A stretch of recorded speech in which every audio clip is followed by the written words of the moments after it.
پاک صلی اللہ تعالی علیہ وسلم نے حج ایک فرمایا. قربانی حضور جس دن مدینے آئے اس وقت شروع فرمائی, اور ہر سال حضور قربانی دیتے تھے. ہر سال 2 جانور ذبح فرمائے. یا رسول اللہ صلی اللہ تعالی علیہ وسلم 2 کا کیا مقصد فرمایا؟ ایک میری طرف سے, ایک میری غریب امت کی طرف سے. یا رسول اللہ صلی اللہ علیہ وسلم کس طرف سے فرمایا؟ ایک میری طرف سے, ایک میری امت کی طرف سے. کبھی فرمایا ایک میری طرف سے, ایک میرے اہل بیت اور میری امت کی طرف سے. 2 جانور حضور نے ذبح فرمائے. اور پھر میرے حبیب پاک صلی اللہ تعالی علیہ وسلم کے غلام مولا علی شیر خدا, ابن ماجہ کی روایت ہے, حضرت علی شیر خدا فرماتے ہیں کہ نبی پاک علیہ الصلوۃ والسلام 2 جانور ذبح کرتے تھے. خود حضرت علی کی جب باری آئی تو انہوں نے بھی 2 فرمائے. تو صحابہ نے پوچھا کہ علی 2 کیوں, 2 کس لیے؟ تو حضرت علی رضی اللہ تعالیٰ عنہ فرمانے لگے مجھے میرے حبیب نے وصیت فرمائی تھی کہ علی تو نے 2 کرنے, ایک اپنی طرف سے کیا کرنا, ایک میری طرف سے کرنا. تو میں ایک اپنی طرف سے دیتا ہوں, ایک اپنے نبی پاک کی طرف سے دیتا ہوں صلی اللہ علیہ.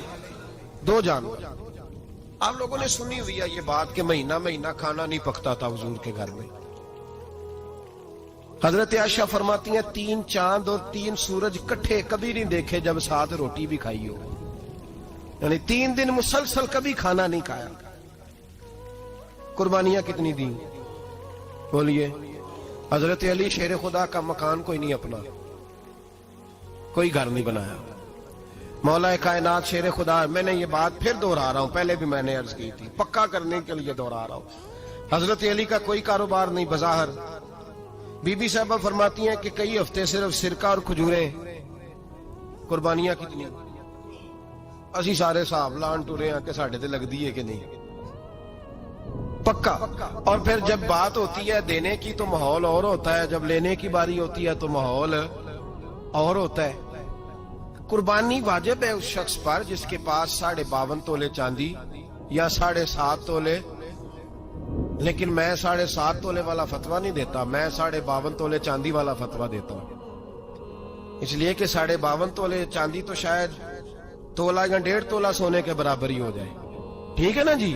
تو 7.5 تولے سونا 50-60 ہزار روپیہ جس آدمی کے اکاؤنٹ میں موجود ہے وہ قربانی کرے. بلکہ امام شافعی رحمت اللہ علیہ فرمایا کرتے تھے جس نے 3 کمروں کو تالا لگایا ہوا ہے وہ 3 کمرے فارغ ہیں, اس کے کسی کام کے نہیں, ان کی قیمت کا حساب لگائے. چھت پہ سٹور بنا دیا ہے, کوئی مطلب نہیں اس کا, اور جو ویسے رکھے ہوئے ہیں کوئی معنی ہی نہیں کمرے کا. فرماتے تھے حساب لگائے, قربانی کرے. رب کریم کی بارگاہ میں دینے کا جب معاملہ آیا تو گول کر گیا کام. میرے رسول کائنات سرور عالم صلی اللہ علیہ وسلم کا جب اپنے لیے چیزیں استعمال کرنے کا ماحول ہے تو محبوب پاک علیہ الصلوۃ والسلام نے مہینہ مہینہ روٹی نہیں پکائی. یہاں جو آدمی ہر جمعرات کو 4 کلو بکرے کا گوشت پکاتا ہے اور ہر تیسرے دن مرغی کا گوشت لاتا ہے, وہ قربانی کی باری آتی ہے تو کہتا ہے میرے پہ لگتی نہیں. وہ ٹھیک ہے ابا جی لے آئے, ابا جی کی طرف سے قربانی ہے, اس دفعہ ابا جی کی, اگلی دفعہ اماں جی کی, اس سے اگلی دفعہ دادی جی کی. او خدا کے بندو, جس آدمی کے پاس پیسے ہیں پہلے اپنی قربانی واجب ہے. میری بات کی سمجھ آ رہی ہے عزیزوں کو؟ جو آدمی صاحب استطاعت ہے پہلے کس کی قربانی کرے گا؟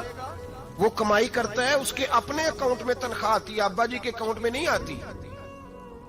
اس نے اپنا بینک بیلنس چوری بھی رکھا ہوا ابا جی سے. پہلے اپنی قربانی کرے, اگر اس کو شوق ہے, دل کرتا ہے تو ایک اور خریدے, پھر ابا جی کی طرف سے کرے. اگر اللہ نے توفیق دیا